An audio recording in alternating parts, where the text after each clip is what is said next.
అందరికీ నమస్కారం. ఈరోజు మన విద్యుత్ విజ్ఞాన కమిటీ సభ్యులందరూ సింహాచలం వెళ్ళడం జరిగింది. ఈ మధ్యలో గోశాల మేము చూడడం జరిగింది.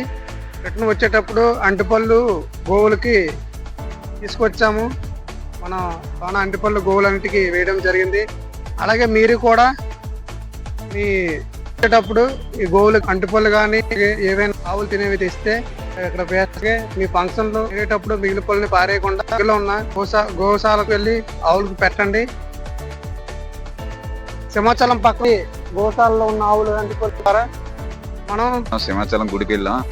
సింహాచలంలో గోశాలు ఉంటే సంబంధించిన గోశాలు ఉంటే గోశాలలో అట్టిపళ్ళు గట్ట అన్ని పెట్టాం. ఆవుల్లో చాలా ఎక్కువ టెంపుల్ దర్శనం అయింది. అనంతరం మన కింద ఉన్న గోశాలకి మన పంతులు గారు వెళ్ళమని చెప్పారు. చాలా జాతుల గోశా ఉన్నాయి జీవులు. ఒకసారి మీరు వెళ్ళి వాటికి అట్టిపళ్ళు కానీ మీకు తోచినంత ఏదో కొద్దిగా పెట్టండి అని చెప్పేసి పంతులు గారు చెప్పారు. అనంతరం మా మిత్రులతో ఇక్కడికి వచ్చి మేము గోశాల దగ్గర కోళ్ళకి అట్టిపళ్ళు జరిగింది. అదే మీరు సింహాచలం వచ్చా మీతో కానీ మీ ఫ్యామిలీ కానీ మీ పిల్లల్ని ఇక్కడికి గోవులకి కంపల్సరీగా మీరు తోచిన కోరుకుంటున్నాం.